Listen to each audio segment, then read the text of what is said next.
द्वितीय कांड, धर्मदीक्षाओं का आंदोलन। पहला भाग, बुद्ध और उनका विषाद योग। दूसरा भाग, परिव्राजकों की धर्मदीक्षा। तीसरा भाग, कुलीनों तथा धार्मिकों को धर्मदीक्षा। चौथा भाग, जन्मभूमि का आवाहन। पांचवा भाग, धर्मदीक्षाओं की पुनरावृत्ति। छठा भाग, निम्नतर स्तर के लोगों को धर्मदीक्षा। सातवां भाग, स्त्रियों को धर्मदीक्षा। आठवां भाग, पतितों तथा मुजरिमों को धर्मदीक्षा। पहला भाग, बुद्ध और उनका विषाद योग। उपदेश देना अथवा नहीं देना। बोधि प्राप्त करने के अनंतर और अपने सद्धर्म की रूपरेखा निश्चित कर लेने के अनंतर बुद्ध के मन में एक विचार आया। क्या उसे दूसरों को अपने धर्म का उपदेश देना चाहिए अथवा अपने ही कल्याण में रत रहना चाहिए? उन्होंने सोचा, निस्संदेह मैंने एक नया सद्धर्म पा लिया है, लेकिन हर सामान्य आदमी के लिए इसका समझ सकना और अनुकरण कठिन है। बुद्धिमानों तक के लिए यह अति सूक्ष्म है। आदमियों के लिए अपने आप को आत्मा और परमात्मा के मायाजाल से मुक्त कर सकना कठिन है। आदमियों के लिए रस्मों और रीति रिवाजों और धार्मिक संस्कारों के बंधनों से मुक्त होना कठिन है। आदमियों के लिए ब्राह्मणी कर्मवाद से मुक्त होना कठिन है। आदमियों के लिए आत्मा को नित्य मानने के सिद्धांत से मुक्त होना कठिन है, और मेरे इस सिद्धांत को मानना भी कठिन है कि आत्मा का कहीं कोई स्वतंत्र अस्तित्व नहीं है और मरणांतर भी कहीं कोई आत्मा शेष नहीं रहती। आदमी स्वार्थरत है। वे इसी में मजा लेते और आनंद मानते हैं। आदमियों के लिए मेरे सद्धर्म को स्वार्थपरता के ऊपर स्थान देने के सिद्धांत को समझना कठिन है। यदि मैं अपने सिद्धांत का उपदेश दूं और दूसरे इसे समझ न सकें अथवा समझकर स्वीकार न कर सकें अथवा स्वीकार करके भी तदनुसार आचरण न कर सकें, तो इससे दूसरों को भी व्यर्थ की थकावट होगी और मुझे भी व्यर्थ की हैरानी।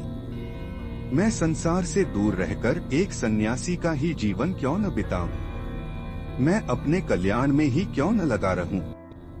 मैं कम से कम अपना कल्याण तो कर ही सकता हूं।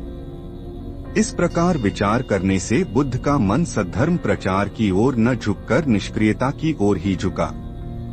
ब्रह्मा सहमपति ने जब यह जाना कि बुद्ध के मन में क्या विचार चक्कर काट रहा है, उसने सोचा, निश्चय से संसार का नाश होने जा रहा है, निश्चय से संसार विनाश को प्राप्त होने जा रहा है, यदि सम्यक संबुद्ध तथागत का मन धर्म प्रचार की ओर न झुककर निष्क्रियता की ओर झुक जाता है।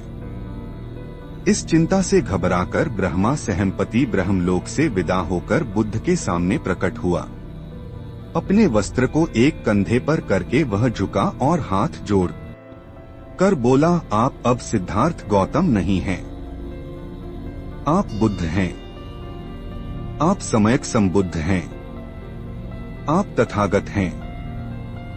आप संसार को अंधकार मुक्त करने के प्रयास से कैसे विमुख हो सकते हैं?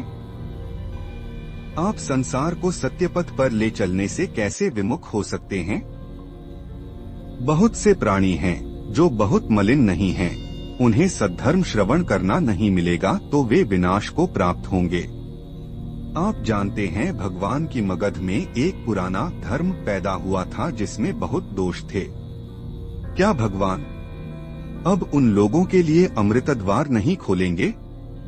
जैसे पर्वत के शिखर पर खड़ा हुआ कोई अपने आसपास के नीचे खड़े हुए लोगों को देखता है, उसी तरह के प्रज्ञा के शिखर पर चढ़े हुए भगवान के दुख का क्षय किए हुए भगवान अपने आसपास के उन लोगों की ओर देखें जो दुख के सागर में निमग्न हैं। हे वीर, हे सार्थवा, हे जातिक्षय, आप उठें, संसार के कल्याणार्थं विचारें, उसकी ओर से विमुख न हो। हे भगवान, आप दया करके देवताओं और मनुष्यों को सद्धर्म का उपदेश दें। बुद्ध ने उत्तर दिया, हे मनुष्यों में ज्येष्ठ श्रेष्ठ ब्रह्मा, यदि मैंने धर्मोपदेश देने का संकल्प नहीं किया तो यह केवल व्यर्थ की हैरानी से बचने के ख्याल से नहीं किया। यह जानकर कि संसार में इतना दुख है, बुद्ध ने निश्चय किया कि सन्यासी की तरह हाथ पर हाथ धरे बैठे रहना और जो कुछ दुनिया में हो रहा है उसे वैसे ही होते रहने देना उसके लिए ठीक न होगा। उन्हें तपश्चर्या तथा आत्मपीड़न का पथ व्यर्थ जान पड़ा था। संसार से भाग खड़े होना बेकार था। एक तपस्वी के लिए भी संसार से भाग खड़े होना संभव नहीं। उन्होंने निश्चय किया कि संसार से भाग खड़े होने की जरूरत नहीं है। जरूरत है संसार को बदलकर श्रेष्ठतर बनाने की। बुद्ध ने अनुभव किया कि उन्होंने संसार का त्याग इसीलिए किया था कि वहाँ इतना संघर्ष है और वह इतने अधिक दुख का कारण है और जिसका उनके पास कोई इलाज न था। यदि वह सद्धर्म के प्रचार से संसार के कष्ट और दुख को दूर कर सकें, तो यह उनका कर्तव्य था कि वह संसाराभिमुख होकर उसकी सेवा करें, न कि निष्क्रियता की मूर्ति बनकर चुपचाप बैठे रहे। इसलिए बुद्ध ने ब्रह्मा संपत्ति की प्रार्थना स्वीकार की और सद्धर्म का उपदेश देने का निश्चय किया। ब्रह्मा सहमपति द्वारा शुभ घोषणा।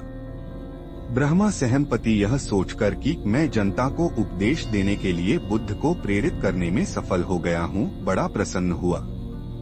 उसने बुद्ध को नमस्कार किया, प्रदक्षिणा की और विदा हो गया। वापस लौटते समय जाते जाते वह यह घोषणा करता रहा, इस शुभ संवाद को सुनकर प्रसन्न हो। हमारे भगवान बुद्ध ने संसार की बुराई और कष्ट का मूल कारण जान लिया है। उन्हें इससे मुक्त होने का उपाय भी ज्ञात है। जो निराश हैं, जो दुखी हैं, उन्हें बुद्ध संतोष प्रदान करेंगे।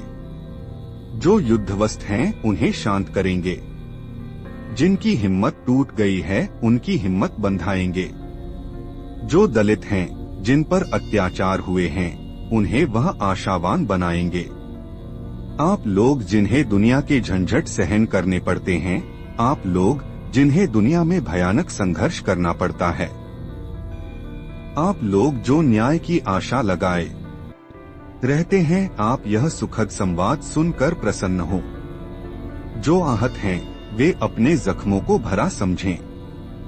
जो भूखे हैं, वे अपने को भोजन प्राप्त हुआ समझें।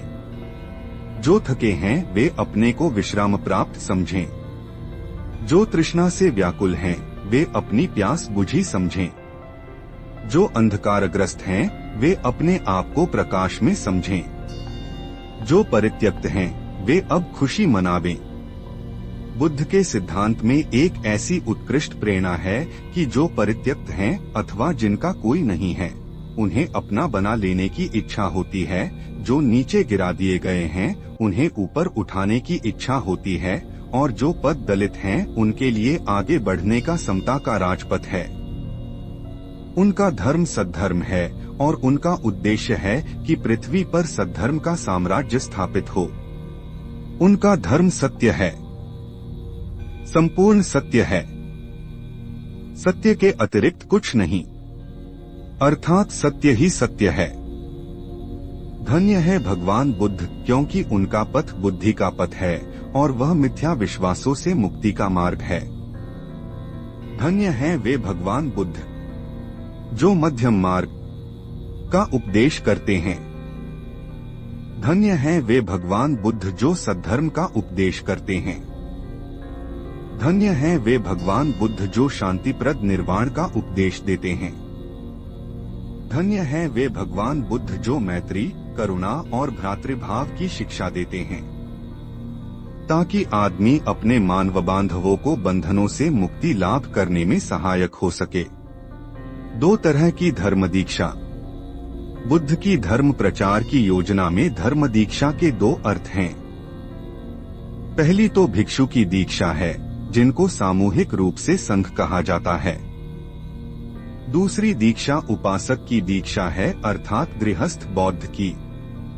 एक भिक्षु और एक उपासक के जीवन में मुख्य भेद चार ही बातों को लेकर है। एक उपासक गृहस्थ बना रहता है, एक भिक्षु गृहत्यागी परिव्राजक बन जाता है। उपासक और भिक्षु दोनों को ही कुछ नियमों का पालन करना होता है। भिक्षु के लिए वे व्रत हैं और उनका पालन न करना दंडनीय है। उपासक के लिए वे केवल शील हैं जिन्हें वह अपनी सामर्थ्य भर अधिक से अधिक पालन करने का प्रयास करता है। एक उपासक संपत्ति रख सकता है, एक भिक्षु कोई संपत्ति नहीं रख सकता है। एक उपासक बनने के लिए किसी संस्कार की आवश्यकता नहीं, एक भिक्षु बनने के लिए उपसंपन्न होना आवश्यक है। बुद्ध ने दीक्षा की इच्छा रखने वालों की इच्छा के अनुसार ही किन्हीं को उपासक किन्हीं को भिक्षु बनाया। एक उपासक जब चाहे भिक्षु बन सकता है। एक भिक्षु को भिक्षु नहीं रहना होता यदि वह अपने मुख्य व्रतों में से किसी एक का भी भंग कर दे अथवा वह स्वेच्छा से संघ का सदस्य न रहना चाहे। यह नहीं समझना चाहिए कि आगे के पृष्ठों में जिनके नाम आए हैं बुद्ध ने केवल उन्हें ही दीक्षित किया। बुद्ध किसी भी जाति के स्त्री व पुरुष को दीक्षित करने में भेदभाव नहीं करते थे।